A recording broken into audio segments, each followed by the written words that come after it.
climate change or global warming, it is causes, consequences and response mechanism. Kana yoo jennu climate change jechuun jijjiirama qilleensaa yookiis immoo jijjiirama qilleensa irratti dhufu guyyaadhaa gara guyyaatti yookiis immoo waggaa waggaatti kan dhufu akkasumas immoo global warming jennee waamuu dandeenya. Jalqabaa kan ilaallu causes isaa yookiis immoo maaltu climate change fiduu akka danda'u, consequence dhiibbaa inni qabu akkasumas immoo response mechanism karaa kamiin control gochuu akka dandeenyu kan ilaallu ta'a jechuudha. So climate change definition gaafa ilaallu, climate change refers to any change in climate over time. Kanaaf yeroodhaa gara yerootti climate kan jijjiirama yeroo jennu maal jechuudha? Climate change jennaan due to either natural variability or human activity. Natural kan jennu fakkeenyaaf kan akka energy budget kan jennu amma ho'aa biiftuu irraa ba'u yookiis immoo volcanic eruption garaagaraa gaafa ilaallu isaan kun natural variability kan climate change dhaaf sababa ta'an jechuudha. Due to their natural variability. Kan biraa human activity kan jennu fakkeenyaaf industry gaafa ilaallu industry'n source of carbon dioxide ta'uu jira jechuudha. Maaliif raw material namni fayyadamu organic waan ta'eef organicin kun immoo carbon of keessa qabuuf gaafa akka raw material fayyadamu carbon dioxide gara qilleensaatti galakkisaa jiru. Carbon dioxide kun greenhouse gas jechuudha. Greenhouse gas gaafa ta'u ho'a reflect yookiis immoo absorb waan godhuuf climate akka jijjiiramu yookiis immoo akka qayyaramu kan taasisudha jechuudha. Inni kan biraa climate variability dha. Is defined as variation in the mean states and the other statistics of climate on whole temporal or spatial scale.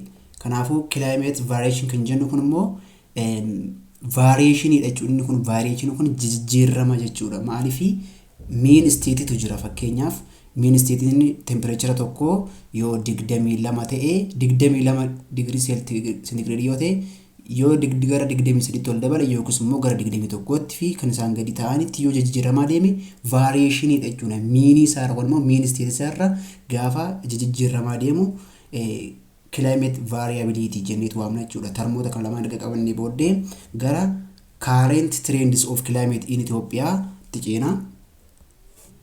In Ethiopia, 12 extreme droughts events were recorded between 19 and 2010. The majority of these resulted in famine. So, droughtii yookiis immoo ongee 12 biyya Itoophiyaa keessatti ta'ee ture. Isaan keessaa kunis immoo bara 1900 irraa kaasee hanga 2010tti kan jiran kunniin 12 ture. Garuu resultiin isaanii maalidha? Droughtiin kun yeroo baay'een isaanii maal godhanii beela fidanii jechuudha. Beelli bu'aa hongee ta'uu isaati jechuudha. Among the 12, 7 of the drought events occurred since 1980. Kudha kana keessaa torba bara 1980 irraa eegalee jechuudha. Hongeen kun kan ta'aa dhufe. Inni kan biraa trends in temperature variability. Jijjiirama qilleensaa kan ilaalu ta'a. Mean annual temperature as shown 0.2 degrees Celsius to 0.28 degrees Celsius rise per decade over the last 40 to 50 years. Waggaa 40 yookiin 50 kana gidduutti annual temperature rating isaa jechuudha. Rating isaa 0.2 dha hanga 0.28 dabalachuudha. Fakkeenyaaf bara 1996 27 yookiis 27 baay'ee guddaa so 25 tuqaa 6 yoo ta'e bara 1997 immoo 25 tuqaa 8 taatu itti ol guddata jechuudha. Haala kanaatiin dabalaa dhufe. A rise in average temperature about 1.3 has been observed between 1960 and 2006. Kanaafu kan biraa immoo 1.3 Celsiusin bara 1960 hanga 2006tti 1.3 difference kun uumamee jira jechuudha. Kun exception akka sanaan tutun taane. The rise as spatial and temporal variation. So jijjiiramni kun immoo kan daddabalu kun immoo 0.2 jennee kan waamnu kuni spatial yookiis immoo taayimiidhaan garaagarummaa ni qabaata jechuudha. Kanaafuu temporaalii fi spatial variation ni qabaata. Bakka hundatti 0.2 yookaan immoo 0.28 taasisuun taane difference qabaata jechuudha. Higher rise in temperature noted in drier areas in northeast and southeast part of the country. So temperature jijjiiramni kun baay'ee kan dabalaa kan deemu lafa baay'ee goggogaa irrattidha. Innis immoo northeast kanneen jennu paartii Somaaliyaa kan qabatudha. Akkasumas northeast kan jennu paartii gara Affaar fi southeast kan jennu immoo gara Somaalee kanneen qabatan jechuudha kan biyya keenya. Notably, the variability is higher in July, September. September kana keessa akkuma jalqaba laallee angle of the sun north pole irratti argamte jechuudha yeroo sana isaaniin. So paartiin Itoophiyaan argama keenya immoo north pole erga ta'eeti ji'a kanneen gidduutti hamma ho'aa Itoophiyaa kun immoo temperature dabalaatii akka deemudha. Paartii kana keessatti kan kaasu trend is in rainfall variability kan jedhamu ilaalla jechuudha. Precipitation has remained fairly stable over the last 50 years when averaged over the country. So biyya keenya irratti gaafa ilaallu precipitationin constant dha yookiis immoo almost all gara constantiiti malee constant jechuun dirqama constantii guutummaatu sun taane almost all gara constantiiti kan inni jiru jechuudha waggaa 50 kana gidduutti. Rainfall variability is increasing in many parts of the country.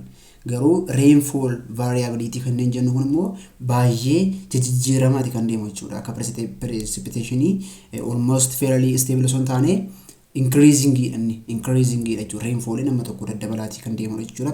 Many part of the country irratti akkuma jalqaba kaasne cause of climate change akka laallu haasofnee turre. So cause of climate change inni jalqaba natural cause kanneen jennu jira jechuudha. Human cause kanneen jiru. Innis fakkeenyaaf Earth's orbital change kanneen jennu jira jechuudha. Kana jechuun lafti revolve gooti. Yeroo revolve gootu change in tilt of Earth uumama jechuudha. Gaafa Earthin gara biiftuutti naannoftu yookiis immoo biiftuurraa naannoftu hammi qilleensa yookiis immoo climate change ni uumama jechuudha.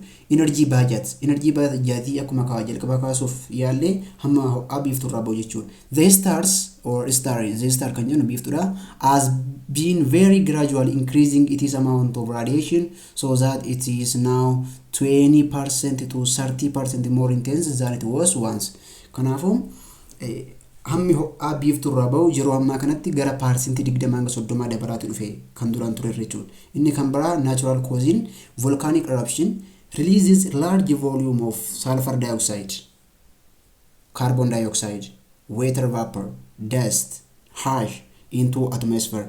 Ama wanti sin ajaa'ibasitti dust fi ashiin kun gaafa atmosphere keenya keessatti walitti qabamanii aduun dacheerra ga'uun isaanii xiqqaata. Sababiinsa kafar godhu qilleensa keessatti laherii tokko uumama jechuudha. Laheriin kun immoo akka biiftuun lafa hin geenye taasisa. Kanaafuu yeroo sanatti qilleensi dacheerraa garamitti deema gara qorraatti deema jechuudha. So climate changing geggeeffameera jechuudha. Asuma waan isiniif ibsuu yaalu climate change jechuun dirqama ho'aa yookiis immoo temperature in dabala jechuu osoo hin taane irraa gadi bu'us akkuma irraa dabaluu akkuma jenne jalqaba miin irratti akkuma haasaa turre jechuudha akkuma variation. So the release of large volume of gas and ash can increase planetary reflective causing the atmosphere cooling. Kanaafuu kun immoo atmosphere keenya akka qorru kan taasisudha jechuudha ammoo isinii kaasedha. Inni kan biraan immoo anthropogenic causes kan jennu jechuudha.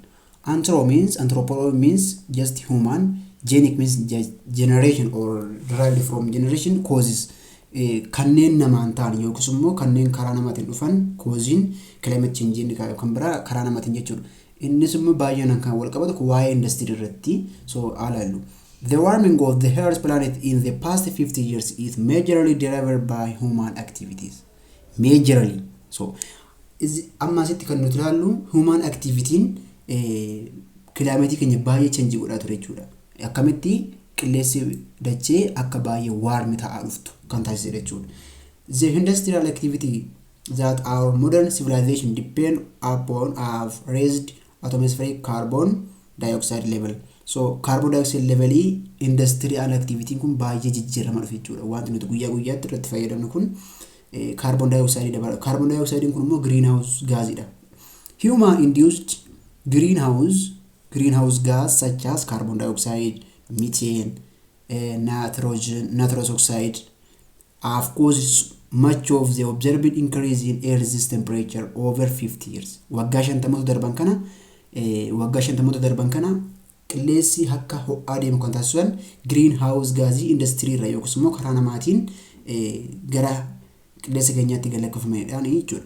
The decomposition of waste in landfills akkasumas immoo kosii nuti gara boolla qofurreetti gannu synthetic compound of manufacturing compounding yookiis immoo nuti waarshatti qopheessinu clearing of land for agriculture dachee biqiltoota irraa qulleessuu qonnaaf jedhameetu kan akkasumas immoo industrial activities and other human activities have increased concentration of greenhouse gases. So concentration in greenhouse gases kanneen dabalan industry kanneen akka carbon dioxide of osoo taane landfills illee akkasumas immoo synthetic compound of manufacturing gaafa qonnaaf jennee dachee qulqulleessinu illee greenhouse gases ni dabalaa jechaa jira.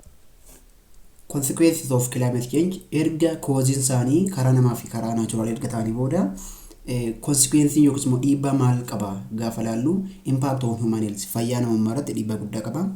The change can cause increased heat related mortality amma ho'i dabalaa deemu namoonni ho'aan du'an ni jiraatu. Greater frequency of infection disease epidemics following floods storms kan beeroon immoo dhukkuboonni daddarboo ta'an ni babal'atu akkasumas immoo flooding garaagaraa bakakkaan yookiis immoo dheekkamsi garaagaraa ni jiraata. Substantial health effects following population displacement to escape extreme weather events inni kan biraan immoo yeroo qilleensi kun jijjiiramu namoonni bakki kun nuuf hin taane jedhanii bakka kan birootti akka godaanan taasisa jechuudha. Kun hundumtuu fayyummaa namaa irratti kun immoo namummaa irratti dhiibbaa kan qabudha. Climate change also raises the incidence of malaria akkasumas immoo tatamsa'inni malaariyaa akka babal'atu yookiis immoo akka guddatu kan taasisudha jechuudha. Climate change kun consequences gaafa laallu. Another consequence impact on weather resource kan jennu qaama bishaan irratti dhiibbaa guddaa qaba. Fakkeenyaaf climate change is leading to melting of snow and glaciers that increases rise in sea level. Climate changing gaafa gaggeeffamu fakkeenyaaf temperature yoo dabalee qaamawwan cabbii jiran ni baqu akkasumas glaciers kanneen jiran hundumtuu ni baqu. Warri baqan kun immoo gara galaanaatti kan isaan yaa'an. So yeroo kanatti galaanni amaawuntiin isaa hin dabalachuu amaawuntiin isaa gaafa dabalu rise in sea level jedhama jechuudha. Rise in sea level kun gaggeeffama jechuudha. Increase droughts, floods, distort wind flow pattern, decrease weather table.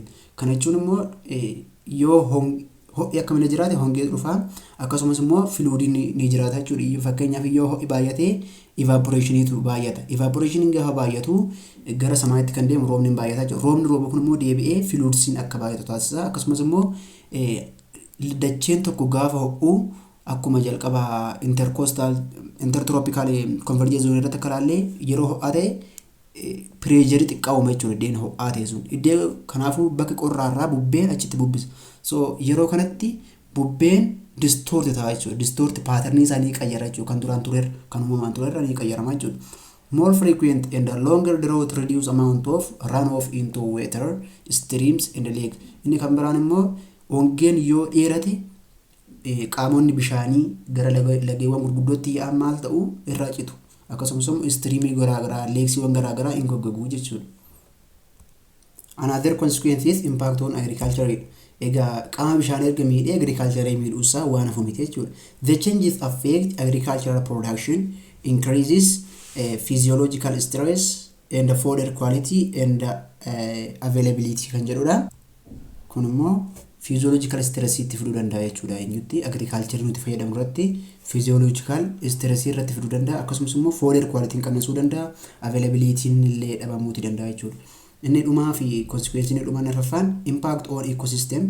Climate change affects the success of species, population, community and adaptation. Fakkeenyaaf qaamni bishaanii akka faalamu haasofnee turre yookiis immoo dhiibbaa akka irraan gahu haasofneerra. Bineensonni tokko bishaan bineensonni almost all animals drinks water. So gaafa kana in dhumoo jechuudha. So succession of species in afaatee deema jechuudha. So population ammas gadi xiqqaachaa community illee akkasuma adaptation dhabuutti illee dhufu jechuudha yeroo kanatti. Kun impact on ecosystem jechuudha kun addatti. Climate change response mechanisms akkaataa kamiitiin climate change kana ittiin control gochuu akka dandeenyu haasa'a. There are three response mechanisms to climate change, namely mitigation, adaptation and resilience. Kana kan jennu immoo mitigation jechuun reduce jechuudha. Reduce. Akkasumas immoo adaptation jechuun immoo wanta sana modify gochuu yookiis immoo ofii keenyatti modify gochuu. Resilience jechuun immoo recovery. Recovery jechuudha. So tokko tokkoon haa ilaallu. Mitigation and its strategies. Akkuma jalqaba jedhe mitigation jechuun reduce jechuudha. So and control greenhouse gas akkaataa xiqqeessuudha. Main focus insa. Some mitigation measures practice energy efficiency, increase use of renewable energy such as solars, efficient means of transport implementation, electric, public transport, bicycle, shared cars. Kan jechuun wantoota haaromfamuu danda'an, energy haaromfamuu danda'an kan akka solaarii fayyadamuun baay'ee barbaachisaadha jechuudha. Kunneen immoo akka deplete hin taane resource nuti qabnu taasisa. Akkasumas immoo electric motor kan jennu immoo gaafa benzina fayyadamnu carbon dioxide garaagaraa akkasumas immoo organic waan ta'eef sulfur dioxide illee gara qilleensatti galaksuu danda'a. Kunneen immoo greenhouse gaasiidha. So yoo electric fayyadamne ammas reduce ta'a jechuudha. Bicycling homaa engine tokko yoo fayyadamu akkasumas shared car yookiis immoo public car kanneen jennuun amma benzina namni dhuunfaa fayyadamurra public yoo fayyadame qilleensi faalamus akkasuma xiqqaachaa akka deemudha. Inni lammaffaan adaptation and resilience and its strategy. Adaptation involves adjusting to actual or expected future climate. Waan nagara fuulduraa jirutti adjust gochuu yookiis immoo modify gochuu kan jennu kun adaptation jennaani.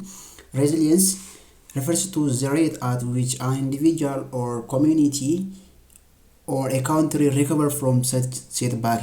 Dhiibbaa isaanii irra ga'ee kanarraa dandeettiin recover gochuu isaanii resilience jennaani. So subscribe gochuu hin dagatina channel kana. Xumurree jirra. Some of the major adaptation and strategies include building flood defenses.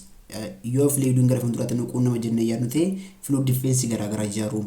Installing weather permeable pavement to better deal with floods and storm waters. Permeable pavement waan garaagaraa install gochuu yookiis immoo eegalchiisuun. Improve weather storage and use some of measurement taken by cities and town. Weather storage use isa akkaataa kamitti akka fayyadamuu qabnu measurement garaagaraa ta'in. Landscape restoration, reforestation, bosonoomsuuwwan garaagaraa. Flexible and diverse cultivation tokkicha yookiis immoo gara tokko qotuurraa baay'isanii qotuu. Isaan kun hundumtuu karaa mekaanizimii ittiin climate change keenya ittiin control goonuudha waan ta'eef. So ishiiwwan pointiiwwan kana yoo qabattan boqonnaa 5ffaan hanga boqonnaa 6ffaan hanga walitti deebinutti nagaa naaf tura. Channel kana subscribe godhaa. Ciao.